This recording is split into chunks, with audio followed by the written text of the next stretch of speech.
Unya mo next barangay please. Naatay sa Barangay Libertad mausa ni ang mga cases asa nabilong ang mga confirmed cases nasa kilometer 3, isa nasa Purok 12A, isa napod sa Purok 13, Estipuna Village, isa ra pud ka household. Purok 2A naipito, tulo ka household ang nabilong yung pito ka case. Purok 3A napoy duha ka household. Purok 4 isa ka household. Purok 4A 5 ka individual, isa ka household. Purok 7 duha ka individual, duha ka household. Purok 9 isa ka household, isa ka positive patient. 9A isa ka person, isa po ka household. These are the breakdowns. Diyan sa pikas nga line, nakita nato asa ilang mga close contact, no? Napos Libertad na Kasagari, isa ra ang nakapuntak sa laing nga barangay kani sa duungan ng Purok 9A. That's the nitabok sa outlying barangay.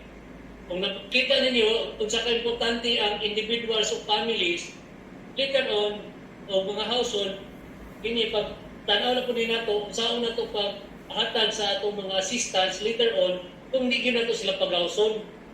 This data also will help us project the possible na mga requirements o ayuda na atong ihatag, na pila po ka manpower ang atong i-deploy ani nga mga barangay o mga control point nga atong i-set up. Sige, pasadahan ko lang ni tanan, no? Libertad, sunod, next barangay. Villa Cananga, ingani gyapon ang case niya, isa ka case, for sure isa ra gid ka household. Case number 125, ang iyang na takdan or na close contact, di pa na takdan, na close contact lang is Purok 7 sa Libertad, isa ka tao with 5 members in the family. Pwede man good ang ato ma-contact, isa ra ka buok, pero pag sa balay, daghan membro, kana sila, apil lang po na sa close contact o close contact. Second generation contact na ang tawag na ito, anak. Muna first generation sa pagkita magsugod, then later na din itong next step ng second generation of contact. Again, mo ni siyang breakdown na po yung case sa Cinderella South, tulo, ba't isa ra ka household, dahil sa 18A, Purok 18A, Winfield, duha ka case, duha ka household. Bridgetown, duha ka household, duha ka case. Baliktad siguro ni, duha ka case naman yung naabot mo ni 5 ka household. I think na baliktad lang ni, 5 case to household. Yan 5. Sa Pagita, 5 cases to household. 1 Rosewood, 1 case, 1 household. Monte Vista, duha ka case, 2 household. Purok 6B, 1 case, 1 household. Purok 4 Bina, compound, 2 case, 2 household. Sintos, 1 case, 1 household. Yan na pa isa, wala na ito na-identify kung asa specific. Sa Purok ang iyang kuhan sa Villa Cananga, 1 case, 1 household, wala pa na kuhan identify ang Purok o iyang subdivision. Okay? The other side, mga yung mga na-close contact, kung makita ninyo ng uban, wala close contact, kaya na-uban ani, katunggikan sa airport, na-contain na to so sa quarantine facility, wala gid siya ka-contact, wala uli sa ilang balay, dili sa local transmission, kay kasagaran ni kaniwalay close contact, mo ni mga ROF, LSI. Kay gikan man sila sa ilang kuha, na-contain sila dayon, wala na sila nakasuroy pa, mo nang no close contact ang ilang mga status. Next. Libaha, this is also the one. Okay. Sa Limaha, Barangay Limaha, no? Sige pa tiri. Purok 8, bao gini usa karon sa Nisaka. Purok 8, isa ka household. Purok 10, duha ka case, isa ka household. Purok 1, 1 case, 1 household. Purok 2, 2 case, 2 household. O Purok 11, Purok 7, 11 case, 7 household. Mo ni pinakadaghan karon nga kaso usa sa Nisaka ang Barangay Limaha.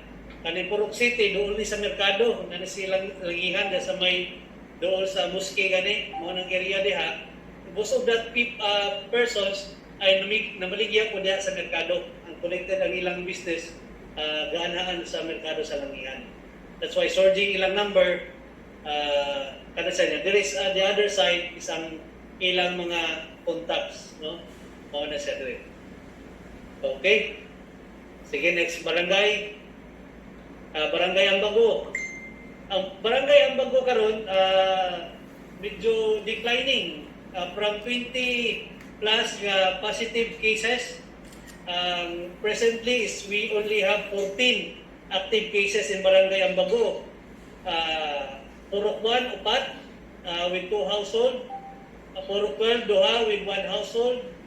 Purok 12, Imenville, 1 case, 1 household. Purok 3, 1 case, 1 household. Lucky Village, 1 case, 1 household. Purok 8A, 4 cases, 3 household. Purok 9, 2 cases, 2 household. Ilang mga close contact are in different barangays. Nakita nato na sa Baan Kilometer 3, na sa Baan Riverside, na sa Limon, na Bangkasi, Limaha, Imadihas, Dungan, Bayanihan, Libertad, o even ng Bago sa doon nila, ilang mga contacts dito. Ang isa po, diripod sa Libertad, Limaha, Dungan, ang Bago, Bayanihan, Baan, Kilometer 3, o Daguhoy, Ambago. These are the data from Ambago na itong i-collect. Asa tama ng extent sa ilang exposure sa mga positive cases para ma-detect na ito asa ang mga next first close contact na generation close contact para mapunto na itong i-contact trace right after na positive ng mga kaso sa Ambago. Ang nakalami lang sa Ambago, ang tanan nag-increase ang Ambago, nag-decrease ang ilang case. I think recently isa lang yung kabuk bagong nga case ang Ambago. Just for period of 1 week or almost 2 weeks, kanang isa lang ang nakuha sa Ambago na register na case.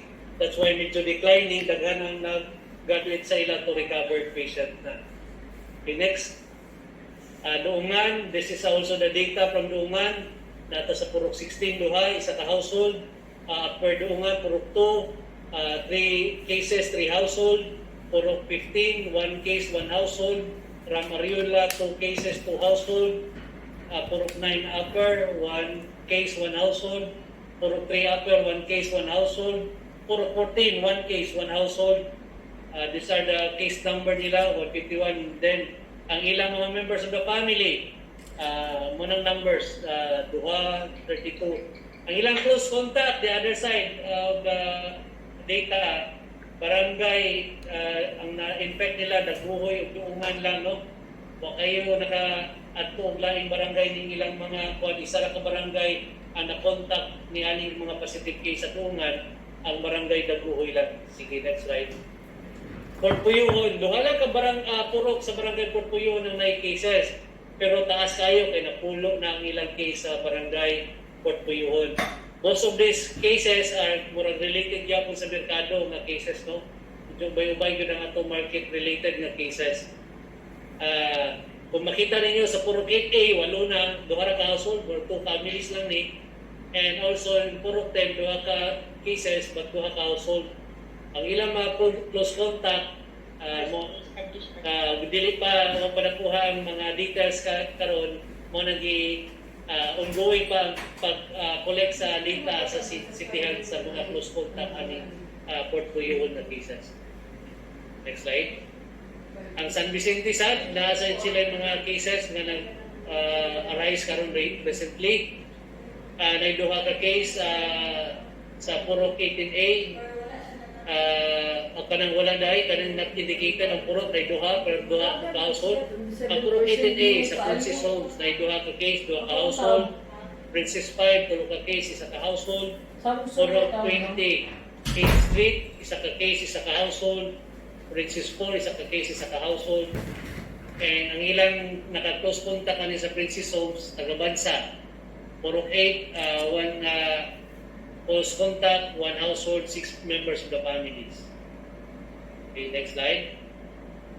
In summary, na kung na hinaynayan, natayang ang mga case karon, Holy Redeemer, Portuyuhon, Libertad, Ambago, Villacananga, and number of household, and also we also have the number of families. At the other side, ika-fourth row, muna ni siya ang number of close contacts, no? Sa Holy Redeemer na siya isa ka close contact with 29 household and 145 members. I think dili na mao nang isa ka close contact number, so wala ta na verify lang. Kaning lima ha, wala pa na kumpleto, ongoing pa ang pag-update anak karon sa data. Hopefully paano niyo naani siya ng mga data karon, o makita ninyo ongoing ang pagpalis na sa City Health. This will be the areas for discussion nato karon kaning 9 barangays presented here karon sa mga nag-surging numbers of positive cases. And there are recommendations nga ang purok, contiguous ng mga purok nga naay mga cases, especially dikit-sikit, will be put into granular lockdown or ECQ. And the barangay itself, the possibility will be put into MECQ. But for dahil pa recommendation nga ang barangay yun daw i-ECQ, but kana i-deliberate pa na siya unya sa atong RSBC, no? Anya Regional Screening Validation Committee.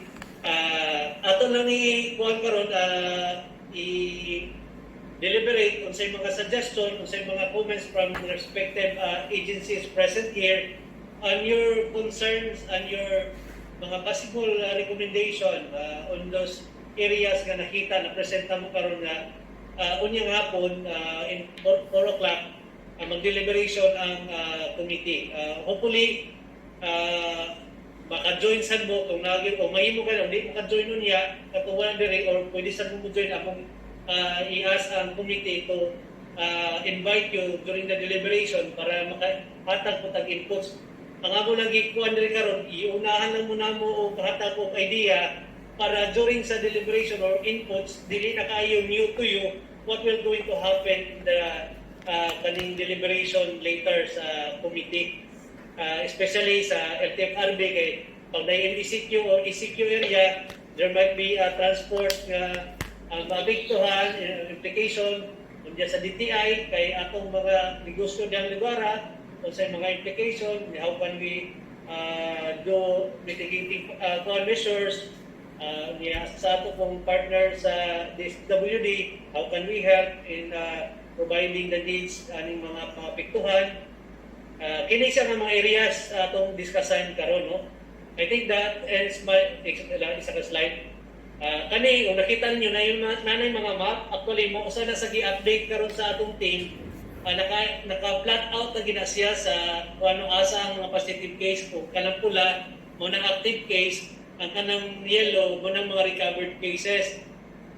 Mo na siya makita nato nga ang contiguity sa mga cases sa dapit kung basis for recommendation o putting it to MPCQ or ECQ yun ang isa ka barangay o isa ka zone kung tawag depende sa deliberation niya. It will also depend on your inputs nga ma-share sa ato dire o sa committee later. Sige, yes ma'am. Ang ako lang question sa Ray ba, importante mong amo sa response group, ano bitong models na to? Like example, granular lockdown. How granular is granular? Like for example, there are puroks nga dako kay siya household. Pwede man po siguro na to i-consider nga like in housing subdivision na asay by block. Napanaara siya ang atong i-lockdown. Para exert focus kita ba? Like straight ra ba na to? Kay kung purok, there are puroks nga daghang blocks o daghang street, daghang household. So, para ma-zero in gid nato ang ma-focus gid nato ang sa atong response. And then sa Ray, do we have kanang actual kana bitang documented experiences nato sa atong lockdown nga big o baka basta I don't know kung asa na nga office nga like for example kung sa siya ka-effective ani nga klase nga barangay o urban siya o nabataan na aron mag-improve na lang ta dito aron dili ta magsugod sa strat. So we are talking about puro STQ or barangay approach nga STQ. So structures has to be in place kay with that ato man mabutangan pila ka tao ang kinahanglan sa amo for example sa response sa continued compliance monitoring other the flow of logistical support. So everything has to be put in black and white. I think kay dili man gud pwede nga ideas lang na to perme ang atong i-consider ato gyud na ibutang in black and white aron klaro pud nato i-evaluate unsa ang gap later on. We have 2 days of deliberation with the UX and the committee already. Nana na ma'am, cater na. You will see the presentation later sa DUX. Na sila katong zonal, na katong purok, nana na siya ma'am. That's why i-present na ko sa morning row data na gigamit nila as basis of identifying areas or kay makita pila ka household para nang duha ka case, duha ka household sa istasyon, di mo na nato i-class ang istasyon kay lagyo mo na sila niya concentrated. That all your comment ma'am, i-consider na namo during the deliberation actually gahapon, ganina buntag o karong hapon. That's all the areas nga among gi-consider ma'am na dili gyud the whole barangay, dili gyud the whole purok po not necessary, katuro gyud strategic. Kaya naman tayo kung containment zone nga strategies katong zonal na po itong purok, even katong institutional lang gani katong gibuhat ko nato sa sa Langihan Public Market na po'y household lockdown lang. There are 4 types of lockdown ang i-consider nato ani ma'am katong gihatag sa national government. That's why dili ta magpakuha kay wa man tay kasukol anang respond malagi na yung nga respond cluster wa tay ka respond kung dako kayo kuha kay wa man tay enough resources no na limitado man sa ato. That's why strategic yun atong approach para dili kayo ta madakan and naman po tayo mga kuan katong i-share ganina mga best practices nga nakita ang buhangin ug ang ambago kay effective ano nahitabo sa duha ka area doon na pay existing case ang ambago but ang buhangin nakita na mo halos wala na gyud case ang buhangin wala na active case ang buhangin. Na-control gid niya ito through lockdown ang barangay Buhangin. And that is the replication we're going to do with other specific area identified nato karon. Thank you Ma'am Golds nga input. Actually, nakatabangan na Ma'am Golds ang imong call input para ma-deliberate na mo niya o kita na maka-join mo niya. Sige, ano po ba other concern para especially sa atong partner sa LTFRB, Ma'am Tina, RD Tina, kung sa atong mga suggestion ma'am para or maka-join mapugkaunyag during sa ating deliberation? Hi sir, good afternoon everyone. As I have already communicated kang Attorney Maclang no, I also gave him a copy katubitang sa granular lockdown and guidelines sa national. I would really suggest good sir nga we kada bitaw implement kadto lang yun kuan ba specific bitaw nga places kay identified naman nato dako nga kadaugan sa atong dakbayan nga na-identify nato kung asa, so we make use of this resource.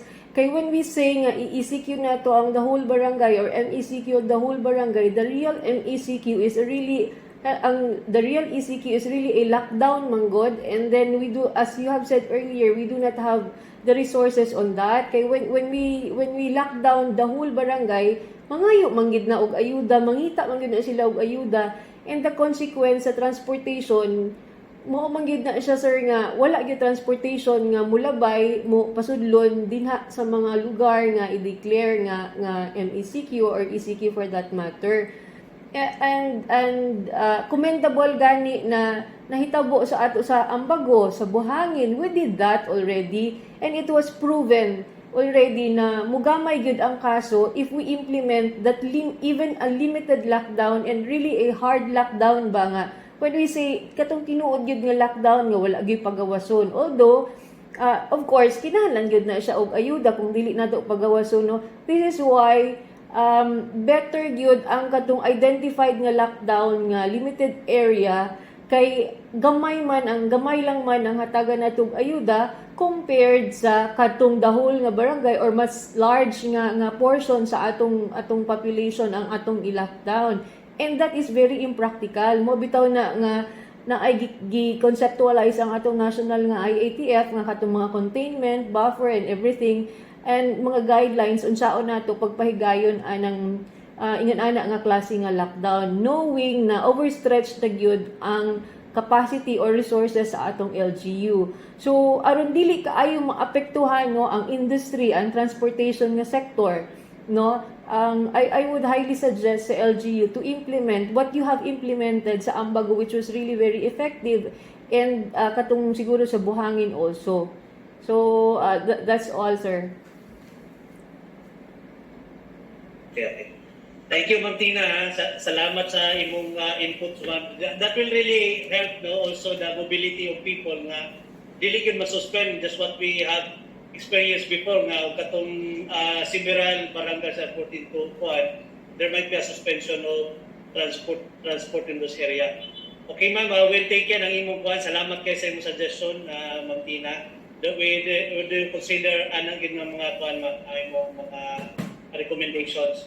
And hopefully, baka join ka niya, there might be a open discussion sa imong mga, in case of na nag-identify specific ang mga areas na i-lockdown or i-secure para makita po nimo ang routes ikaso sa likayan o sa dungagan o sa mga possible nga mga recommendation from your office. Yes, sir. We will wait for the invitation, sir, sa link kong naaman ganing, sir, na unya. Sige, Ma'am T. Yes. Sir Ray? Yes. Ma'am Golda? Yes. Based sa data po, sir, although wala din ako makita sa screen diri, maybe mag-request ko kung i-email na lang sa ako at sir itong request. Anak ditong pag-present na to nga data, for example, in Libertad, no? Nadako kayo na silang population, no? Based lang sa among nahatagan o dako kayo na silang population. So there are big or large barangays sa ato. Ang atong mga pag-present is kung tulo sa Libertad o niya tulo lang pod sa example sa Agaw. So dili ang ako lang suggestion is dili nato iparehas ang atong treatment kay ang magnitude sa vulnerable population na posible ma-contaminate is mas dako. So naputay lain nga model examples na smaller barangay dito siguro gid ang makuha ng granular nga kanang approach. Kung katong sa mga mega barangays nga more than 2,000 ka population nga kung di gid nato siya strictly contain, mas dako ang possibility nga ma-lockdown to kanya kung kalanap na noon sa tibuok lakbayan. So kana siguro ang consciousness sir ba sa data analytics nato kung although parehas ka sila tulo-tulo pero tungod kay dako nga barangay ang kusta ulahi pod nato og consideration. Thank you, Ma'am Golds. Ma'am Chat?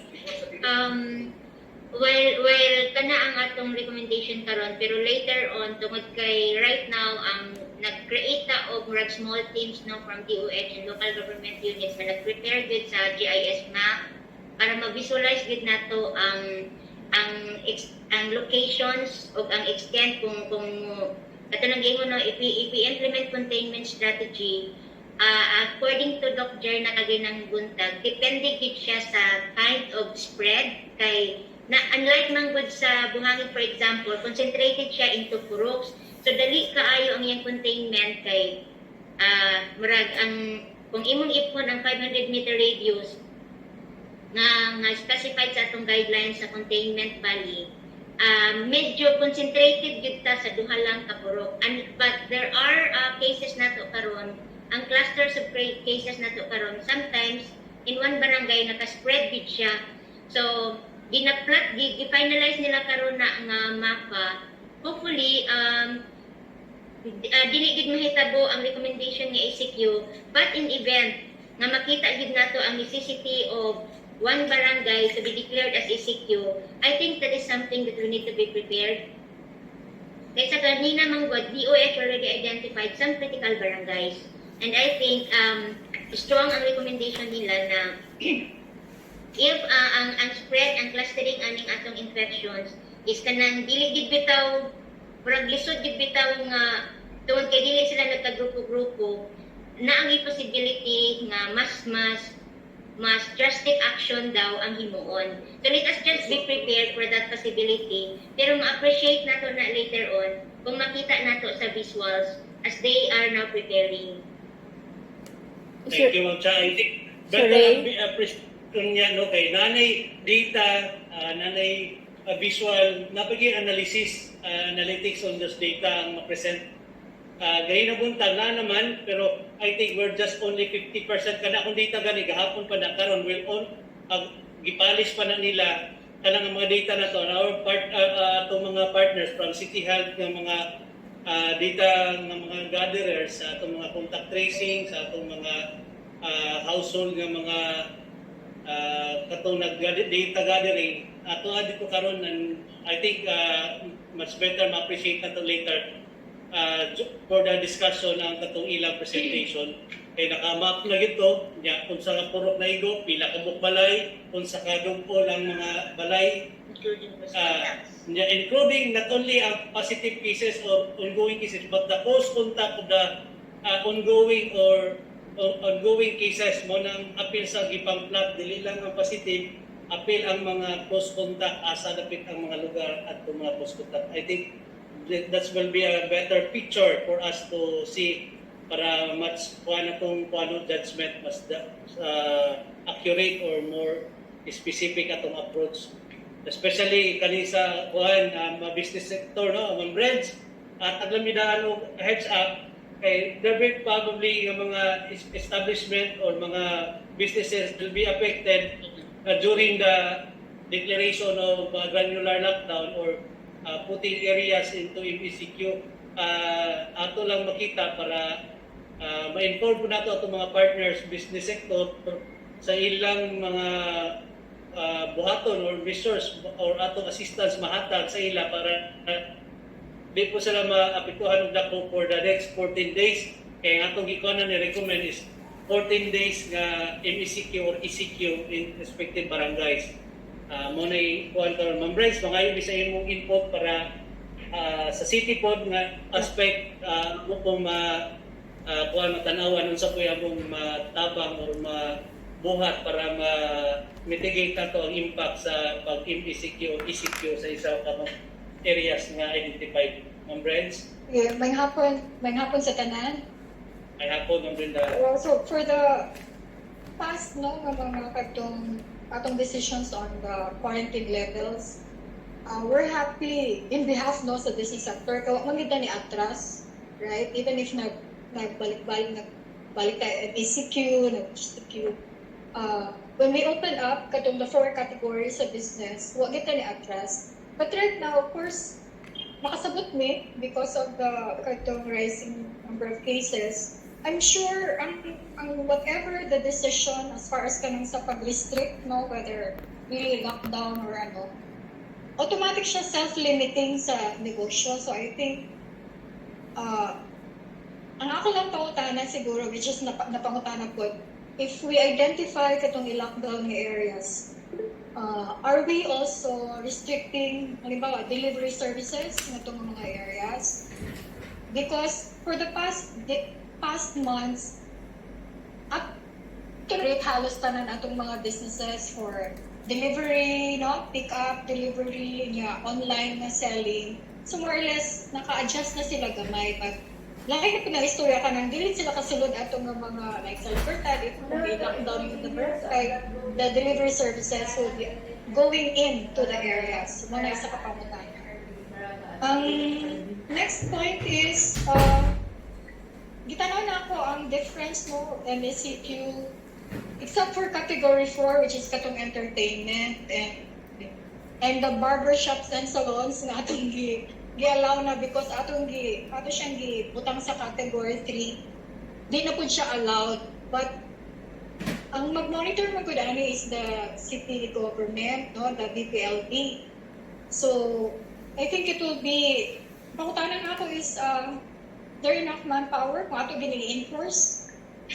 Kaya nga itong i-lockdown ng mga not allowed ng mga non-essential establishments kung MECQ. We're talking of barbershops. The rest, okay naman kay 50%, and I think 50% physical dine-in, but daghan po ilang po ano for ka na delivery or online na sales.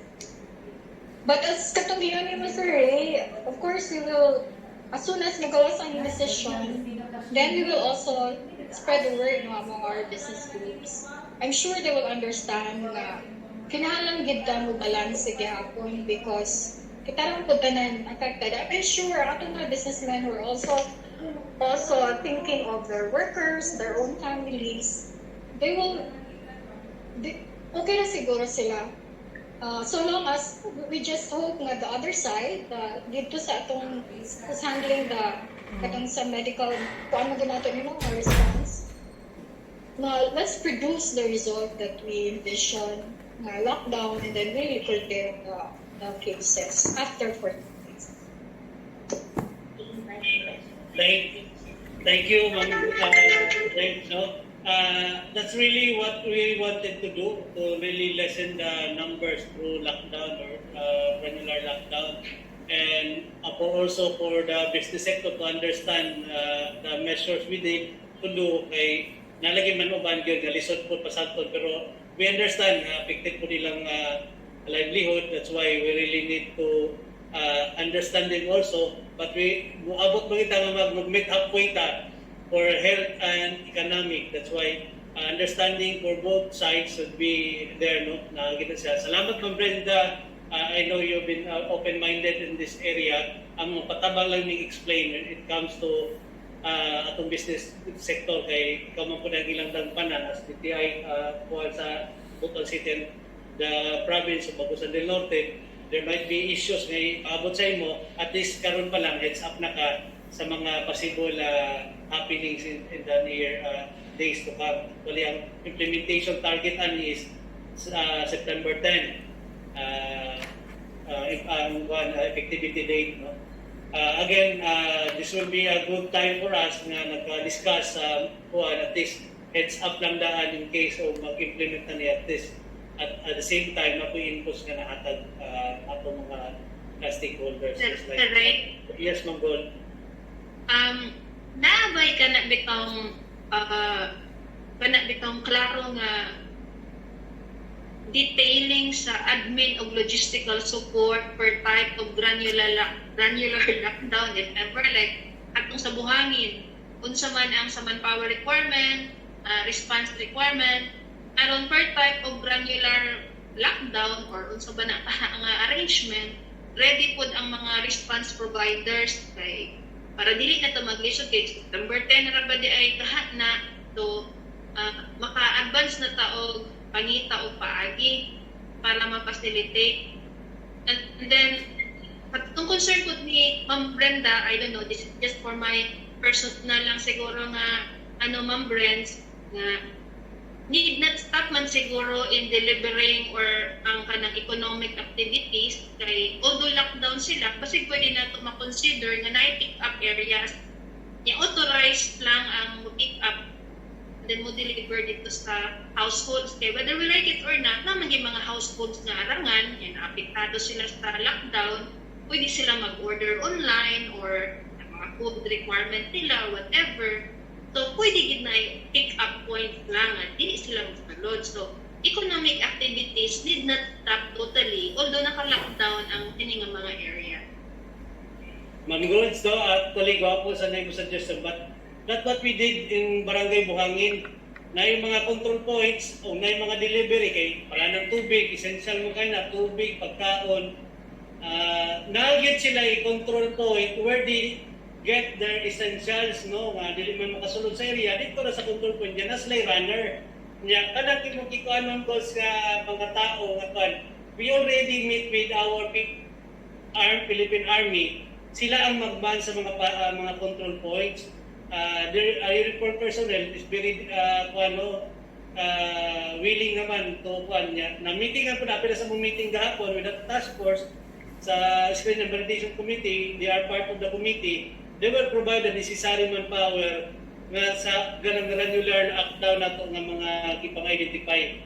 This already covered ng goals. Even ang kanang kuan, kanang pagkaon, nagdihapon na namo gahapon, pero not in the details, just like what we have karon. Si Ramil, ERD Ramil gahapon, naka-mention siya nga na sila kakulangon sa delivery sa ilang bugas. Actually, ang goods lang daw nila available karon mga goods kay katulad quality of rice nga nakuha nila previously, medyo dili kay maayo, that's why they're looking for another food rice supplier for a better quality of rice sa ilang mahapod-apod.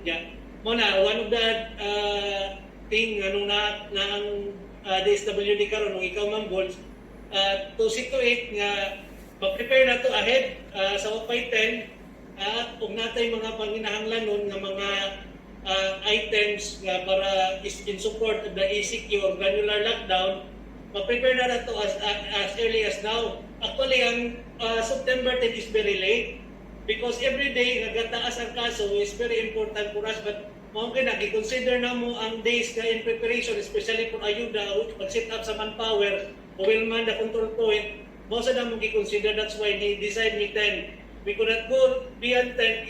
Every day na-expose ang itong mga kauban, daghan na kayo ang pwede matakdan.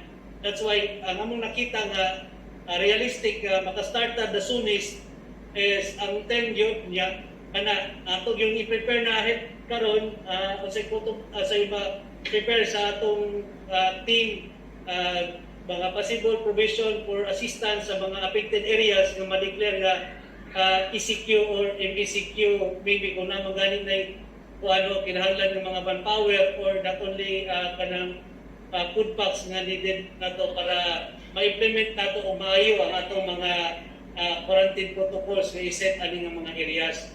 Thank you Ma'am Goals for taking up that area po. Pero ato nang palikamutan ma-prepare nato Ma'am Goals as early as now. Kung di nato kayo karong hapon kay apiki naman mag-decide pa man tomorrow morning first hour we'll sit down with our team sa city o atong partner sa kuan sa DSWD kung sa po ilang kaya i-support sa city para mag-meet para atong mga resources ma-pool na to, then we'll have it better nga distribution maybe also about pag mechanism ato na siyang plastaron po ng goals with your help ma'am sa response cluster kinahanglan gyud mo imong mga inputs po ng goals para makakuan po makahatag tang maayong assistance sa mga affected areas. Thank you, sir. Salamat Ma'am Goals. Napo na si RD Ramil. RD Ramil, amen, mayong hapon RD. Ikaw na po na mo samok-samokon RD. RD, mangayon mi sa imong inputs RD responding sa possible quarantine protocols at iset karon. RD Ramil. Hello Ray. Yeah, RD Ramil, may hapon. Welcome. No, mangayon ko sorry, parang ko kabalik kay na-disconnect ko ganito. Ano problem RD Ramil? Ako So, sa pupunta, kaya ni RD Ramil, naka-identify ng mga areas pero the numbers are variable. Kung naman mo tayo ECQ or ilang ng mga areas, we need to support those affected mga household or families. Sa city lang